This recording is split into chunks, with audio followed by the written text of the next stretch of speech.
เจ้าบ่มีอันหอยสั่งบ่หอยสั่งที่เจ้าหมุนเต้าลมมาบ่มีเนาะ มีแต่เว็บดังเดิมนี่เว็บโบราณ เดี๋ยวรุ่นนี้นะ อันนี้นะ เอาอันนี้ก็ได้ แต่อันนี้เอาไปสูบเลยเนาะ แม่น โอ้สูบได้อยู่วะ ลองมาซื้อมันก็ดิได้เนี่ย ใส่ มอง มี ถนั ล ด มออกอยู่วะ มองถนัดนะ โอ้เอาไปลองเบิ่งป่ะ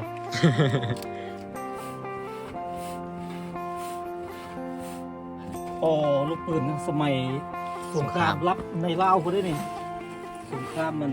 หลวงเขาบ้าน มีสุดตำแห่งได้ยานได้ โอ้บ่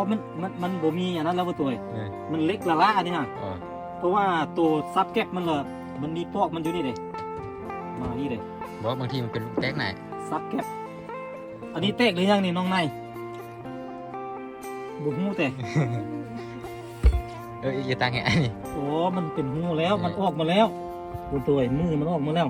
เด้ แต่จริงถ้าว่ามันมีดินปืนอยู่ในน่ะมันจะเตกขนาด แม่นแหละ ฟาร์มทำไมเอาความมีสัญญาณเด็ดดิ สำงานเบิดโทรเนาะมันซักอยู่นี่เนาะตูบอยู่นี่เนาะ อันนี้เป็นหัวกระสุนเสียหัวกระสุนมันก็มีดินปืนอยู่หัวมันนะยิงไปมันจะระเบิด มี เล อย ยู่ประมาณ5 โล 5 ลูก 5 โลบุรุษแล้วนี่10 โลคนบ่ กะบ่ถึงอ้ายจ้ะประมาณ10 โลแหละบักนัก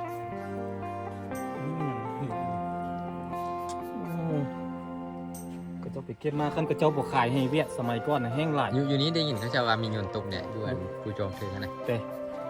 มีเครื่องบินตกอีกว่ะ มี เครื่องบินสมัยนั้นเนาะสมัยสงครามเนาะ นี่พี่น้องเข้ามาในบ้านแล้วนี่เข้ามาในบ้านกันเดี๋ยวบรรยากาศตอนนี้เย็นแล้วพี่น้องนี่บรรยากาศดีอากาศเย็นเลยเดี๋ยวดิตอนเช้าประมาณ13 องศาเป็นยังไงได้ยินเขาจะว่าตอนนั้นว่าตอนเช้า13 องศาแต่ว่าอยู่บ้านให้เดือนมันจะหนาวกว่าเพราะว่ามันจะอยู่สูงกว่าพี่น้องไงอันนี้ก็คือกันถ้าว่าเราขึ้นไปนอนอยู่บ้านเก่ามันจะหนาวกว่าอยู่บ้านนี้พี่น้องไงขึ้นไปนอนอยู่บ้านเก่าประมาณ10 องศานี่แหละพี่น้องเพราะว่าตอนนั้นบ่โตพาพี่น้องขึ้นไปตอนนั้นมันยังบ่ทันได้หนาวซ้ำใดเทื่อมันก็ยังหนาวแล้วพี่น้องไงแต่ว่าถ้าขึ้นไปในช่วง3 มื้อนี้สุดยอดเลยพี่น้องบรรยากาศเรื่องหนาวนี่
สวัสดีเด้อสวัสดีพ่อแม่พี่น้องหลังจากที่ว่าห่างหายกันไปโดนพอสมควรพี่ยังไงกว่าสิได้มาพบกับปาโตอีกเทอนึงพี่น้องมื้อนี้นั้นปาโตก็จะพาพี่น้องไปดอยฟูจองนั่นเองมื้อนี้นั้นเราก็มานำไอ้เพื่อนนั่นเองพี่น้องเอ้ยนี่ สบายดี สวัสดีเด้อ ไปพี่น้อง เดินทางอากาศหนาวพี่น้องเอ้ยเนาะ แม่ขนาดอันนี้เป็นเวลา 12 โมงตอนเที่ยงเด้อพี่น้องเอ้ยอากาศยังหนาวเลย อากาศยังหนาวครับ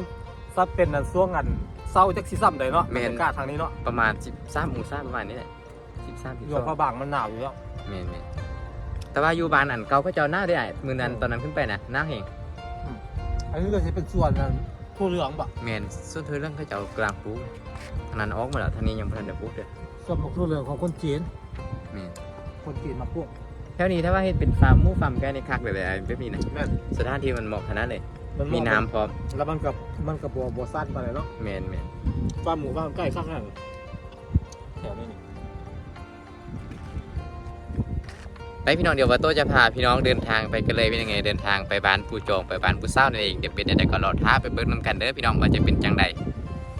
นี่พี่น้องเดี๋ยวนี้นั้นว่าโตก็พาพี่น้องเดินทางมาฮอดจุดนี้แล้วเป็นยังไงมาฮอดจุดนี้แล้ว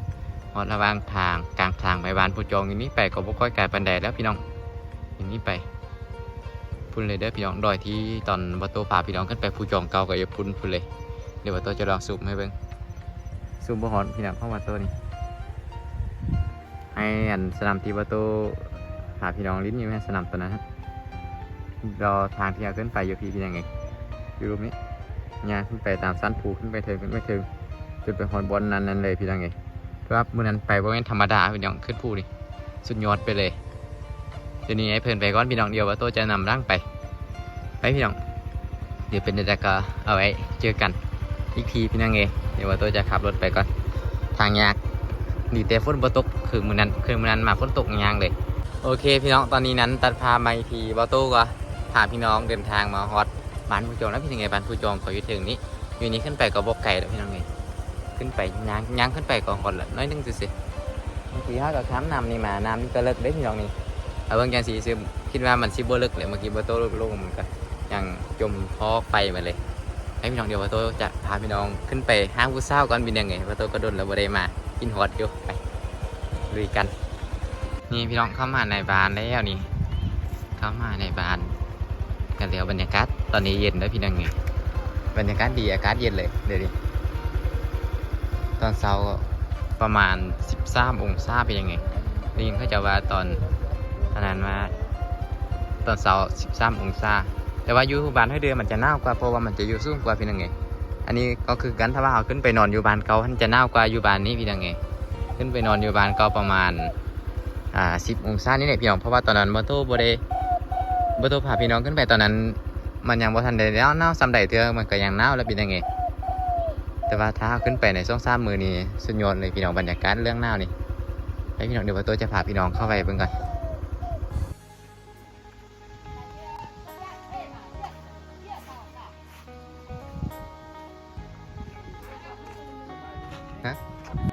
นี่พี่น้องตอนนี้ก็กำลังนั่งไฟเซทันไว้เพื่อที่จะปิ้งปลาในเลี้ยงเป็นยังไงเป็นหนุ่มเก่าเป็นหนุ่มเดิมมาบ้านนี้แต่ละเทื่อปิ้งปลาตลอดพี่ยังไงไก่ลายขนาดเลยมีแต่ไก่ตอนพี่ยังไงไก่ก็งามขนาดเลย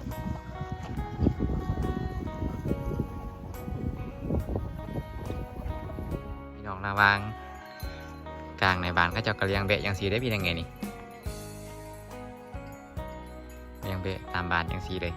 บ้านเว็บกลางเดิบก็มีแต่ซ่องล่างพี่ยังไงซ่องล่างอยู่ทางนั้นเดี๋ยวเราจะพาพี่น้องไปเบิ่งก่อนบรรยากาศตอน3 โมงยังพี่ยังไงอากาศก็เย็นกำลังปิ้งปลาพี่น้องปิ้งปลากินข้าวเที่ยงก่อนเพราะว่ายังไม่ทันกินข้าวเที่ยงเถอะเด็กน้อยอัน3 โมงเด็กน้อยพักโรงเรียนเนาะพอดีเอาขนมไปแจกเด็กน้อยอันพักก่อนพักคาบแรงครับพ่อเด็กพักกันเข้ามาเลิกลิ้นนะขอเลิกลิ้น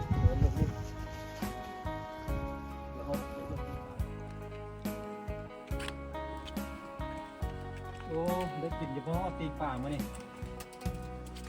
ขนมที่จะได้กินแล้วเนาะ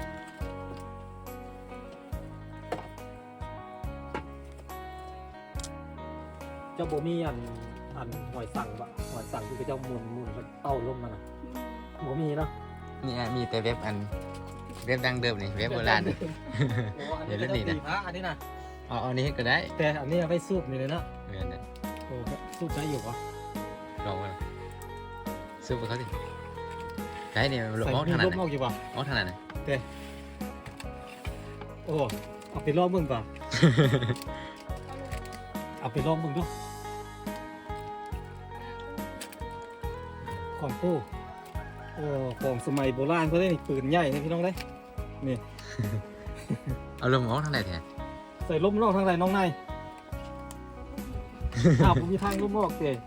น่าจะหูนี่หรอมั้งนี่เด้เว้นอยู่เดี๋ยวลองมันกันลองประตูเลยเด้แน่นอนแหละ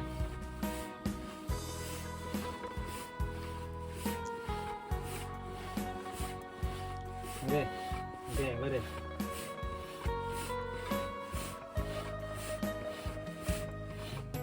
สมัยก็เจ้าอ่านตีผ้าเนาะพี่น้องคือเจ้าตีผ้าก็เจ้าก็ใส่อันตัวนี้แหละสู้ เพราะว่าพวกแม่นหูนันดอกไอ้น่าจะเป็นหูถึงขนาดวันอันมัดเสื้อหิ้วน่ะ แม่นสบะ บ่ได้ที่แม่นบ่ เอาบึงดูสินะลองบึงดูลองไง ไอ้ เพื่อน ไอ้อัดหูตัวนั้นไว้ดอกอัดหูทางน้ำไว้น่ะ โอ้มูตัวนี้ก็ออกได้ลมก็ออกได้ลมก็ออกกันได้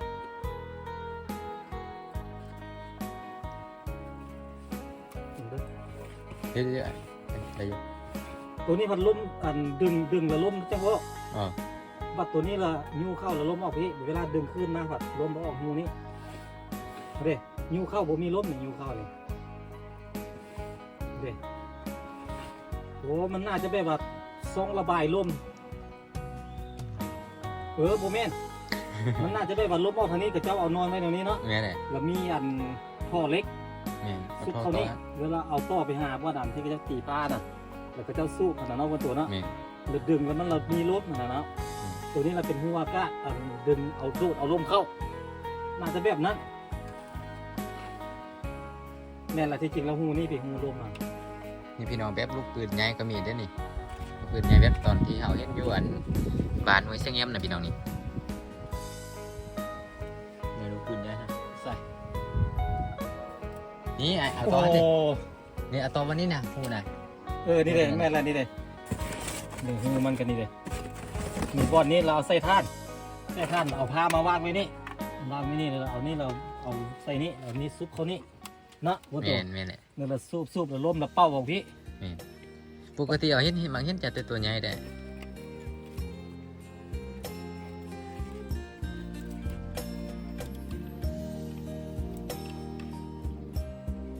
นี่ลูกปืนใหญ่ไอ้ลองจับเบิ่งหรอจังลูกประมาณนั้นประมาณนั้น โอ้ลูกปืนสมัยสงครามรับในลาวเขาได้นี่สงครามมันหลวงเขาบาง มีสุดตำแห่งได้ยานได้ โอ้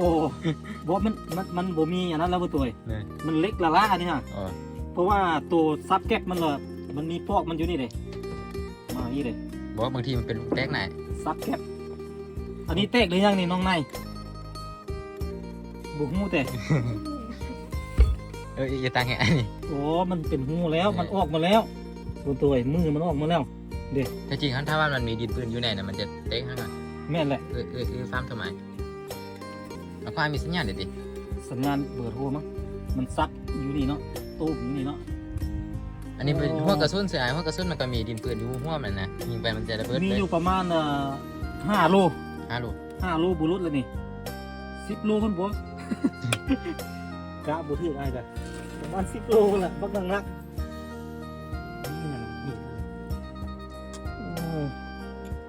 ก็จะไปเก็บมาขั้นกระเจ้าบวขายให้เวียดสมัยก่อนน่ะแห้งหลาย อยู่นี้ได้ยินเขาจะว่ามีโยนตกเนี่ยอยู่อันผู้จองเธอกันนะ มีเครื่องบินตกอีกวะ อืม เครื่องบินสมัยนั้นเนาะสมัยสงครามเนาะ มี โอ้โหเสียดายอันกระเจ้าเก็บขายเนาะพวกขายเป็นเล็กเศษนะหัวลูกปืนเนี่ยนะครับเก็บบางคนกระเจ้าเก็บมันเรียนนี่เป็นเล็กหัวเลยบางคนกำเม็ดเสาอันเล่าบางคนกำเม็ดเหือยังว่าเป็นเหือเป็นลำเป็นยังมีที่ลูกลูกมันใหญ่โอ้ สุดท้ายจะอยู่ทางใต้ได้เนาะดินปืนนี่นะ ทางใต้หลายเห็นอยู่ทางเหนือแล้วอยู่แถวชายแดนนั้นเวียดนามส่วนหลายลูกปืนพวกนี้จะอยู่น้ำชายแดนเวียดนามเพราะว่าเขามาทิมไส้อย่างทหารเวียดนามเหนือมาตีเวียดนามใต้ดิสมัยก่อน ตาเอาไปก่อนได้ติ ปีนบ่ จองความว่า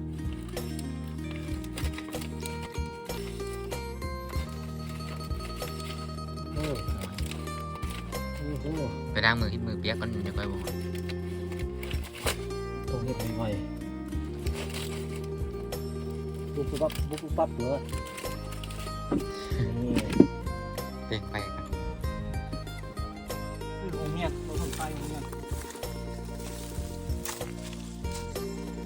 ของการศึกษาธิการและกีฬาเมืองน่านโรงเรียนตำบลสมบูรณ์บ้านผู้จองเนาะบ้านผู้จอง ของเนาะไปโรงเรียนกับเจ้าของมีคนอยู่เลยมันเงียบอยู่อะไร คือว่ามิดๆอยู่เนาะ เงียบใช่ป่ะ น่าจะมิดอยู่ เงียบกิ๊บเลย นั่งเห็นบ่ได้เพราะว่าอยู่บ้านนี้เนี่ยนั่งเห็นจะน้อย ได้ยินเสียงอยู่เดี๋ยวโรงเรียนกับเจ้ากันนะ มีแต่ฮอตกว่าบ่นี่ อันนี้ก็เป็นเพื่อนกันเขารบกวนเพื่อนเวลาของกับเจ้าอันนี้บ่อนก็จะตีบุ่นอีกอย่าง อยู่อันนั่งน่ะ ข้างหลังนี่เลย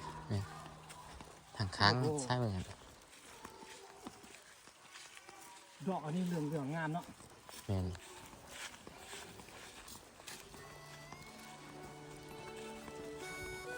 โอ้ดอกไม้ ก็มิดๆอยู่เนาะ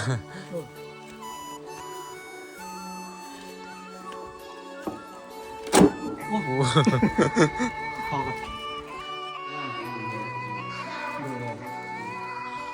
มาเบิ่งน้องๆกันเฮียนเอาขนมมาแจกน้องๆกันอันมักฟานกับตะโก้อะไรค่อยดีซื้อให้พระเจ้าก็มาแล้วป่ะมาฟานกับตะโก้นะตะโก้นะเลยเอาดีนะซื้อให้มีเลยซื้อให้เขาแจกขนมเด็กน้อยได้ป่ะบริเมียนไปดิ ว่ามันแต้มฮูบ เต็มหู แต้มฮูบไปนั่งดูได้ นายจะแจกขนมเลยเอาสบายดีทุกคนสบายดีเลยเนี่ยสบายดีเลยนี่สบาย ส ดี บายดีกันแรกสบายดีสิ สบายดีเลยเนี่ย นั่งดูนั่งดี นายจะแจกขนมด้วยผมแจกให้ด้วย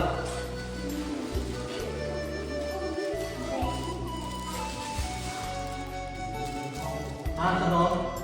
ขอบใจลูกขอบใจขอบใจโอเค หมกฟาง ขอบใจคุ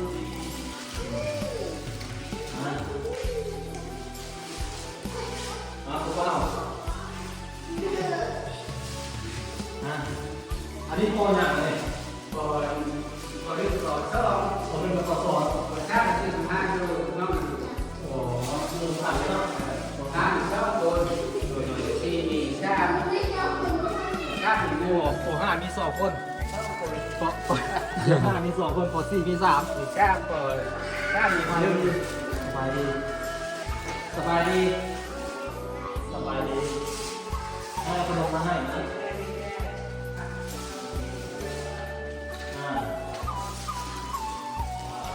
โอ้คนผมยาวแล้วดูมันโตเร็วมากเลยเนาะน้ำกาแฟนี่เอ๊นะขนมเดี๋ยว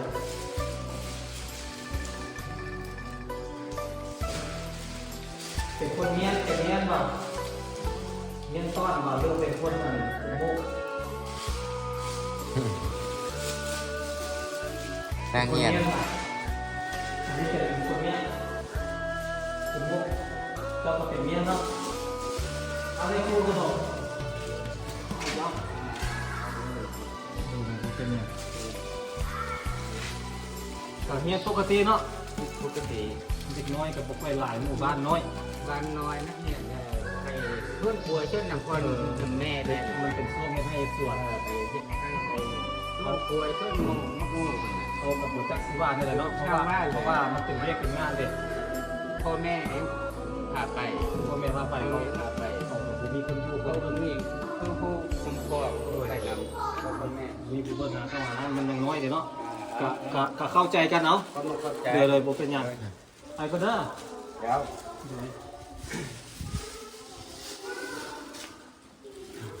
นักเรียนทั้งหมดมี10ปลายคน 12 12คน 12คน นี่ครูเป็นคนบ้านนี้ปะ บ่อยู่คนน่ะอยู่บ้านชายค อยู่ทางนอกคนเนาะ ำไปฝั่งนี้แคบข้อง โอ้ ทางแคมป์คลองเนี้ยครูมาพี่ปะ แม่น มีบ้านอีกแต่อยู่นั่น มี ได้เจ้าเที่ยวเอาคู่มือบอกหรือว่านอน เที่ยว โอ้ เที่ยวเอา บ้านมีแม่เที่ยวบ้านนี้ก็นอน บางเรื่องก็นอนเพื่อนก็เที่ยวเนาะโดยมีครูก็นอนเที่ยวได้นอนได้ สะอาดเนาะเขาจะปลูกดอกไม้ดอกไม้เนาะ แม่นเป็นโรงเรียนที่เงียบสงบเลย เป็นโรงเรียนที่เนาะสะอาดเลยปกติโรงเรียนนี่สิน้องเซี่ยวๆปานแมงพึ่งแมงอีบ่ได้เนาะก็ตัว แม่ เนาะ นอันนี้ น้องวื้อๆเลยเนาะ แต่ว่าอันนี้ละเงียบโรงเรียนที่เงียบสงบสะอาดเลยเพราะว่านักเรียนบ่หลายเนาะทั้งเรียนทั้งหมดมีอยู่12คนป .5 น่ะมี2คนป .4 มี3คน โอ้ แต่ว่าเรียนจบอันนี้เรียนจบป .5 แล้วถ้าว่าอยากไปเรียนต่อชั้นมัธยมก็ต้องไปเมืองนานพี่นังไงไปนอนเรียนอยู่เมืองนาน อยู่นี่ก็มีเพื่อนเสร็จงั้นเราไม่ยอมเขาไปนี่ไม่บอก เนี่ยบ่มีติสมัยอันเช้าอันไหนหันเราไปเรียนอยู่เมืองนานเพิ่น เสร็ จ้ะ จไปที่เมืองน่านเพื่อนได้ไปนอนไปอยู่แบบหอพักกันแล้วเนาะ ไปอยู่นํพี่น้องเพราะว่าตอนนั้นเรามีพี่น้องอย่างนั้น โอ้แล้วคนที่ผมมีพี่น้องเด็ก บ่มีพี่น้องก็น่าจะอยู่กันพักกันบ่อยู่กันพักก็น่าจะได้เที่ยวเอาแต่ติ น่าจะแบบหอพักทุกหอพักแบบอันบ้านนามอนท่านบอก น่าจะแม่นแบบนั้น น่าจะแบบนั้นเนาะ นี่ ลำบากเลยพวกจะได้เงียบจุกบางคนเป็นเงียบจุกเฉยได้บางคนก็เลยน้องก็ตัว แม่น แต่อย่างน้อยก็ปูก็ถือว่าเป็นปูดอยนะพี่น้องเนาะปูกันเนาะปูดอยเฮียนก็สิประมาณนี้คือเจ้ากับซ้อนคือเจ้ากันเลยเพราะว่าอนาคตของเด็กน้อยอ่านออกเขียนเป็นอย่างน้อยก็น้องๆกันมีความรู้แล้วก็เป็นเด็กที่ฉลาดคนถ้าคนที่บ่ได้หนังสือบ่ได้ทำบ่ได้เรียนเลยนี่มันคือความคิดความอ่านมันคือแตกต่างนะแตกต่างจากคนที่ได้เรียนนี่ว่าดีนะดีอยู่ทางเรื่องก็เป็นหมู่บ้านเนาะหมู่บ้านบ้านนี้หมู่บ้าน บ้านอันคุณก็ จะอยู่ร่วมกันเนาะ อยู่รวมกัน อยู่ร่วมกันเลย อยู่บ้านอาจจะอยู่รวมกันนะครับส่วนพอมกแต่ว่าอยู่ไหนจะอยู่รวมกับส่วนพอมก